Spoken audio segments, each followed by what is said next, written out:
70 years ago this month, in 1912, a group of black intellectuals set up a nationalist group called the African National Congress, the ANC. It was set up because the white population of their country, the Afrikaners and the British, had united to form a new nation called South Africa. And one of their first decisions was that no black man could ever become a member of Parliament. Nelson Mandela was born 6 years after that historic day. But he rose to become one of the leading figures of the ANC, among such men as Chief Albert Luthuli, winner of the Nobel Peace Prize. During his lifetime, Nelson Mandela has seen the African National Congress move from peaceful protest to killing and sabotage. He has been the prime force behind that change, and although he has spent the last 20 years of his life in jail, Mandela remains the dominant influence over South Africa's black struggle. His ANC guerrillas now make weekly raids inside the country, in defiance of the greatest military machine in Africa. Altitude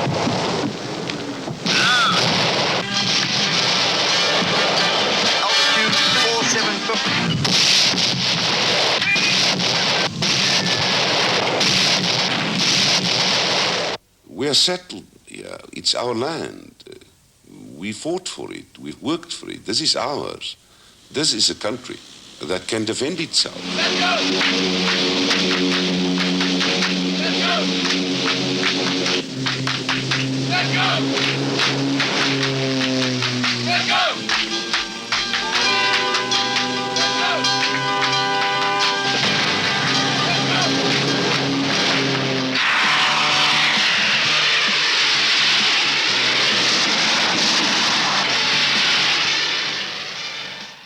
We are fighting for power in that country.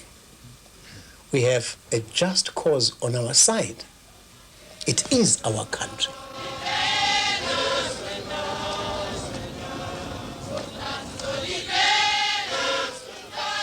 Millions of blacks inside South Africa are convinced that they will win the fight for power, that one day the land of South Africa will be theirs.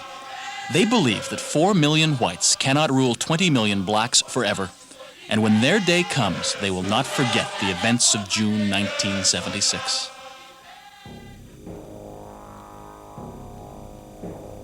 The school children of Soweto were taking part in a peaceful demonstration. Police opened fire and they saw classmates shot dead. The Soweto massacre was a turning point in South Africa's history. After the killings, thousands of young blacks fled the country.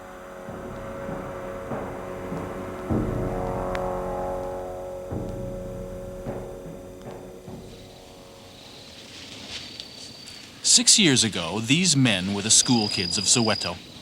Today, they are guerrillas of the African National Congress, the ANC.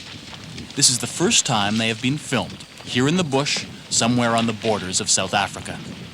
In 1976, it was stones against guns. Unarmed students with their fists high demonstrating, facing police brutality with heavily armed weapons. And now it is gun against gun.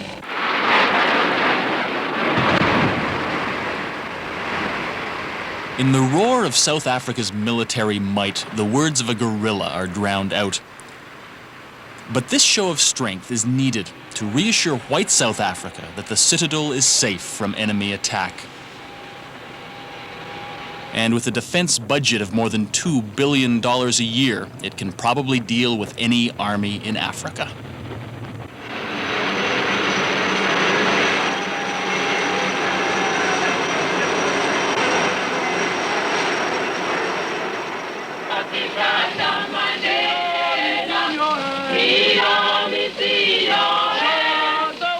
The guerrillas are unimpressed by these facts. They sing of their leader, Nelson Mandela. "Show us the way to victory," say the words. "Freedom is in your hands."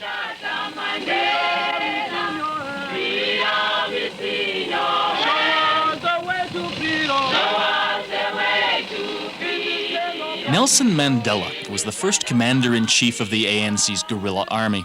But before that happened, he had been a lawyer in Johannesburg who still believed that in multiracial South Africa, peaceful change was possible.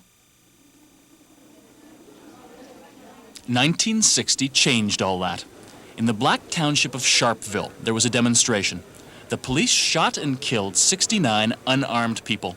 The ANC decided the days of peaceful protest were over, and Nelson Mandela made it clear.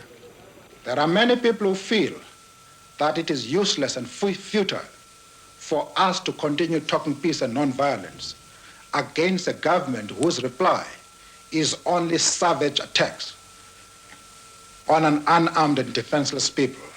And I think the time has come for us to consider, in the light of our experiences in this stay at home, whether the methods which we have applied so far are adequate. Mandela went underground to lead the guerrilla army. The ANC was banned. Mandela was arrested and charged with conspiracy to overthrow the state. His wife Winnie Mandela led the demonstrations outside the courthouse in Pretoria. At the end of the trial, Mandela was found guilty and sentenced to life imprisonment.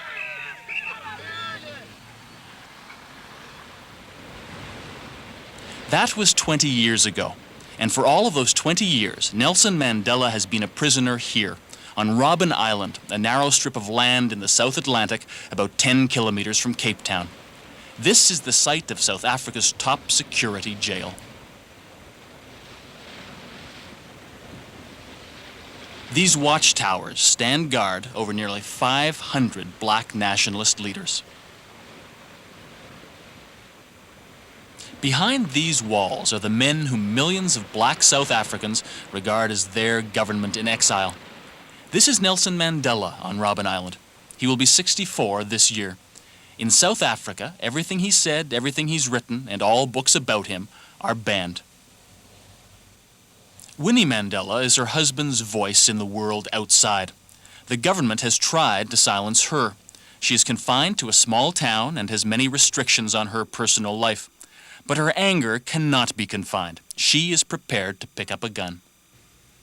Now I know I can. You would? Now I know I can. In the past I didn't. But when I saw my children mowed down in Soweto in 1976, then I realized that in order to defend that, I would do exactly the same. If in order to attain my ideals, I have to shoot back at that man.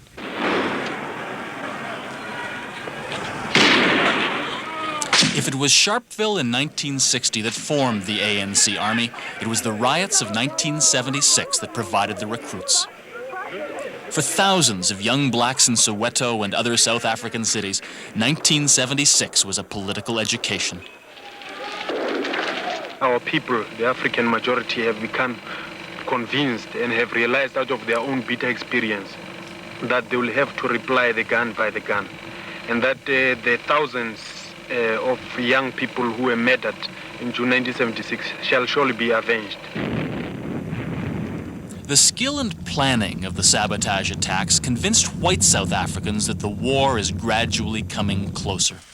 It's mostly reconnaissance group and intimidation groups, and to indoctrinate the local population, and then, of course, sabotage groups moving through with catchers to activate the area south of Natal.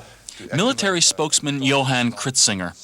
The security forces believe there are at least 4,000 guerrillas under training, and their training is good. I think they are definitely getting better trained. If you look what has been happening south and in the RSA, which has been on the news all the time, it is clear that the guys are getting better trained. But it seems to me as if the threat seems to be more towards the cities at the moment. RSA stands for the Republic of South Africa.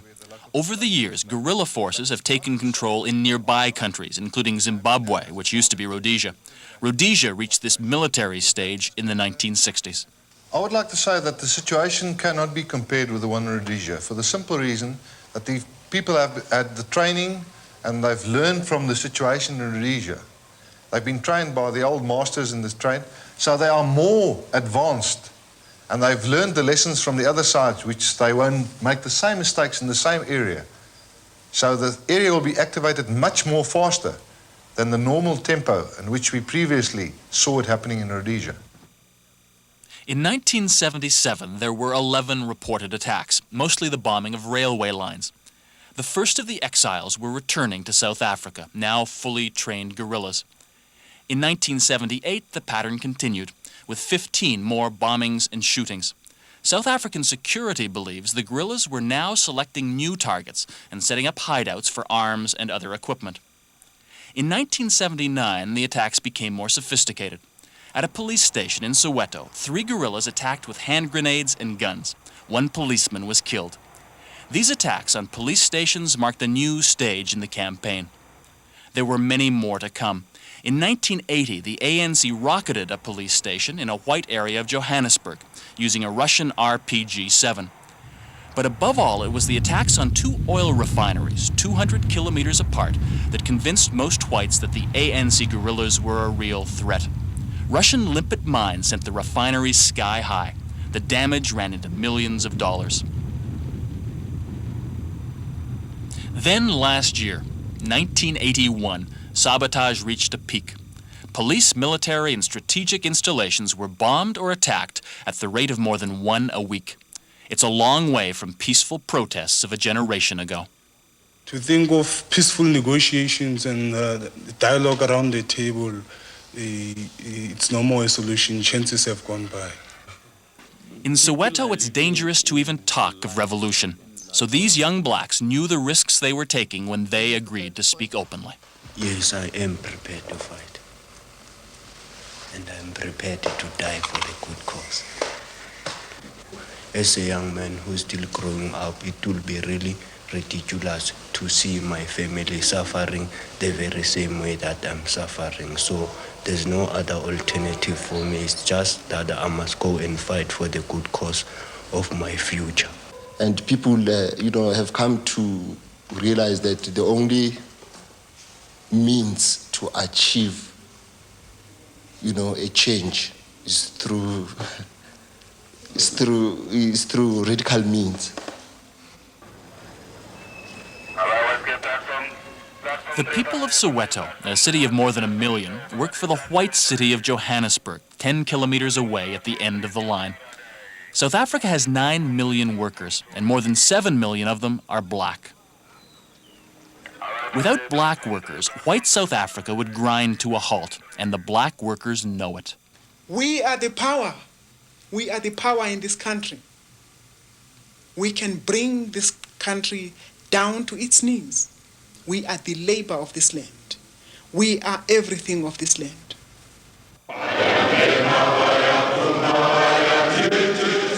Black trade unions are a new threat to the government, more than the guerrillas in the bush. In the past year, more than 300 trade unionists have been arrested. Some are being held without charge. But strikes go on. There have been more than 400 in 2 years.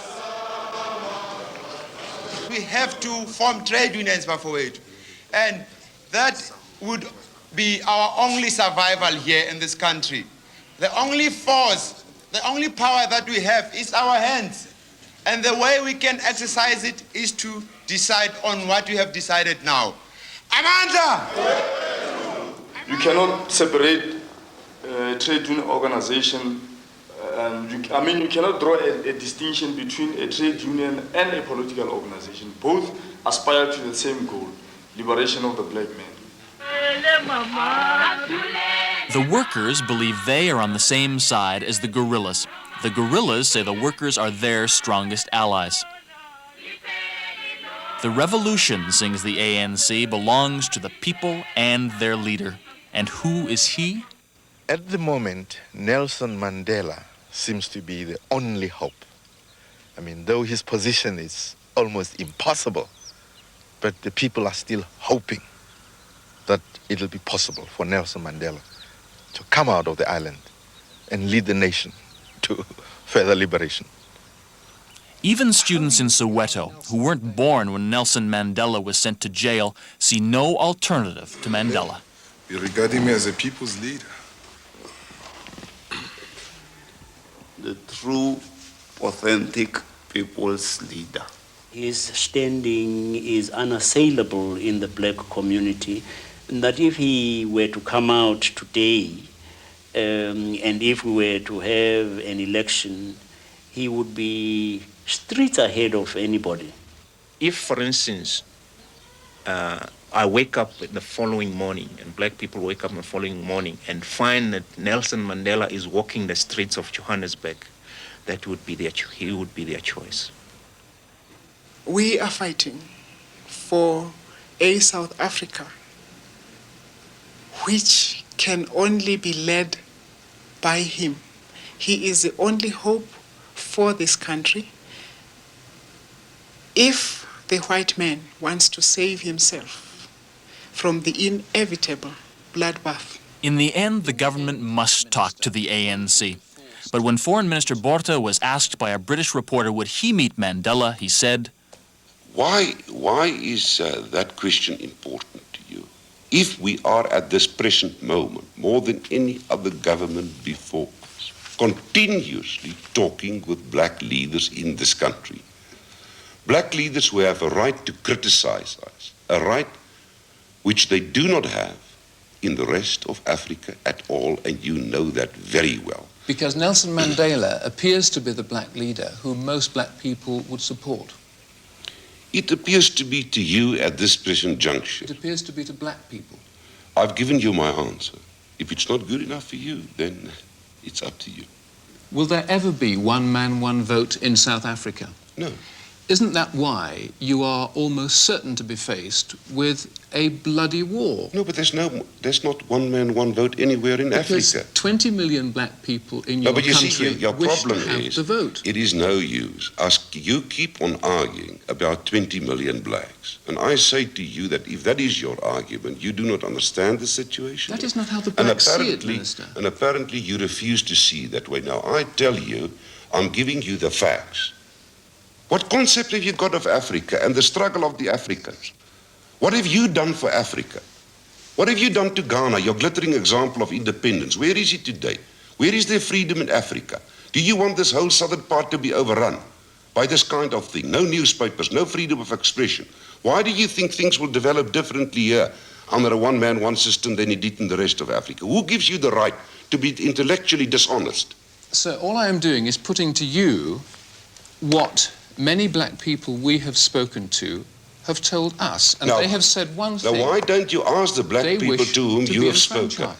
Why don't you ask them?